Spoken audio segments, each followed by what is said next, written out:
Now, today's episode, we're going to talk about self reflection.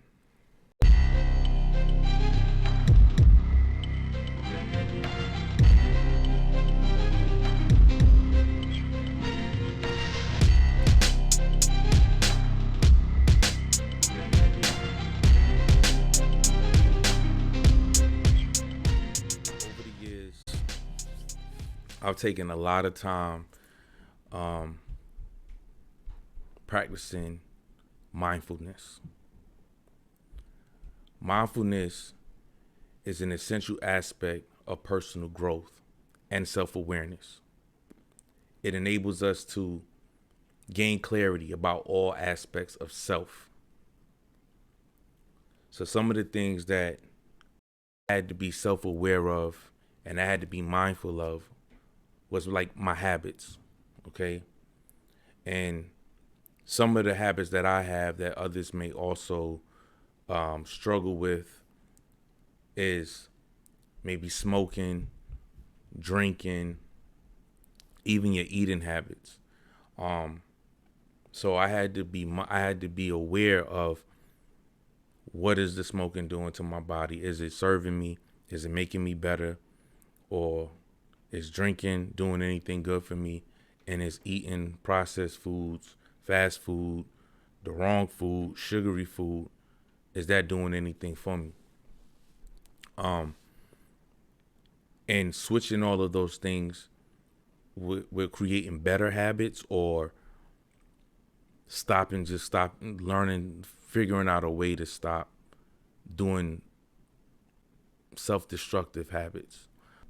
I had to self-reflect on my patterns, life cycle patterns, things like I once was married, divorced, got remarried, divorced. Okay, um, that's like I was caught in a cycle. My first marriage was like 7 years. My second marriage was like 10 years. You know what I'm saying? And it just seemed like here it go again, here it go again, here it go again. And before I made a decision to do it a third time, I'm glad I came to this. I had this self reflection time to sit up there and think about breaking out of the pattern and just doing it because that's what I'm used to doing, or that just seems like the right thing to do in the moment. Um, I also had to be mindful of my thoughts and negative self talk. Um, you know, there's things sometimes that where I may, you know, um, just negative self talk, telling myself like, damn, I fucked up. Damn, that was stupid. I'm a fucking stupid. I keep doing the same thing over and over. Oh, what the hell's wrong with me? All of these kind of things. That's negative self talk. But in the process of all of that too, I learn a lot. I learn a lot from my mistakes. I had to learn. I had to be mindful also of my desires and why I want certain things. You know what I'm saying? Things that motivated me to want certain things in life, like you know, why I may want to drive a certain kind of car. Do I really like that car, or do I want that car because of what other people think that car means? Like, so for instance, if I want a Benz, right, which I do want a Benz, but do I want the Benz because I want the Benz, or do I want the Benz because if other people see me in the Benz, they're gonna be like, oh, Cash in the Benz, oh, yo, that's dope. Like, oh, he got money, or he coming up, or whatever the case may be. Now, for me, that's never really been the case with me. Like, I like what I like. So whatever it is that I like, I'm going to get. If that comes with a status symbol, if that comes with some form of clout or whatever, that's just what comes with it. But I'm not doing it for nobody's validation or nobody's approval, but the validation do end up coming with it because I am a person that I got taste and I like nice stuff. You understand what I'm saying? One of the other things I had to be mindful of was my passions and what are my creative passions now. Some of my passions in the past have been, I want to say it was a passion. It was more like a hobby. Music was a hobby at a point in time in my life where I used to go to the studio, record music. I used to make beats and things of that nature. Then I had a phase of my life where I was cutting hair. I actually went to barber school. Um, I actually worked in a barber shop, and I used to cut people hair, and I did that for a couple of years. Um, Another passion of mine was fixing cars. You know what I'm saying? And I still fix cars, and I love cars. That's definitely a passion of mine. I like customizing them. I like, hooking them up, putting rims, tint, doing modifications on the cars and all of that stuff. Another passion of mine that I get enjoyment of is YouTube. I've been on YouTube officially since like 2017. Um, Started out doing wave tutorials. Now your boy got dreads. I ain't really doing wave tutorials no more.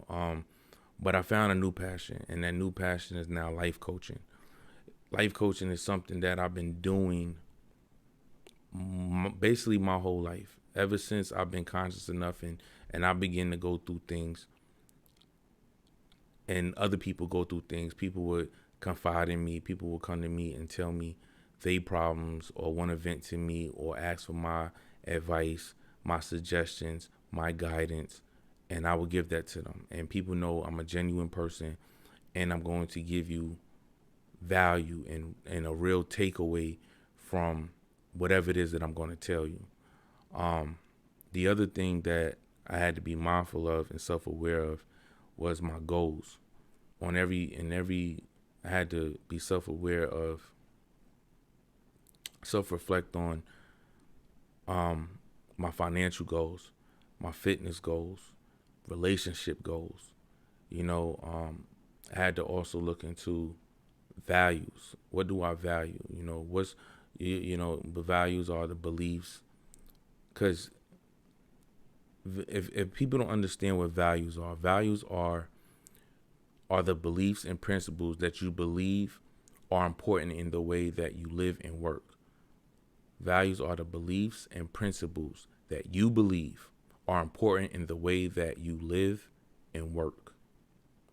Okay? So my belief systems and my values and all of that has definitely changed over the years, due to personal experiences, due to the things that I've been through in my life. They have definitely made me I became more self-aware of my own self-sabotaging behaviors. And a lot of people don't self-reflect. A lot of people are not mindful of how they live in their life, what they're doing to other people, and all kinds of stuff. Because with being mindful and self-aware, there's a lot of distractions, and a lot of people are distracted by their jobs. They're distracted by their friends. They're distracted by their family. They're distracted through entertainment, such as television, or TV shows, whatever. They are distracted by a spouse that's not in alignment with them. They're distracted by their kids. They're distracted by their environment. Their environment is a distraction. Time can be a distraction. Not having enough time, or having time to be able to self-reflect, being able to be mindful of the things that you want in your life. And the other thing is, a lot of people don't want to take accountability or want to acknowledge, what they're doing. A lack of self-awareness and mindfulness results in some people being overconfident and delusional, about their values or skills that they offer in a relationship. You hear things like, people will say like, oh, they be like, well, what do you bring to the table? And people will be like, yo, I'm the whole table. But what does that mean? What does that mean? And I think a lot of people that say things like that, they really they really don't have nothing to offer. But they bring no skills and no value into the relationship, or skills of value to a job. A lack of self-awareness also results in poor judgment, choosing poor judgment, like choosing jobs and choosing people in relationships that don't serve you or align with you. Ability to be self-aware and to be self-aware um, allows us to repeat these mistakes, allows us to repeat these life cycles. All right, so let me give y'all some takeaways with this episode, okay? Because this episode is about self-reflection, mindfulness, introspection. You know what I'm saying? And there's a couple of ways that you can self-reflect. Journaling is one of them. Writing in a diary or a journal your thoughts about where you at, what you're doing, what you want to change.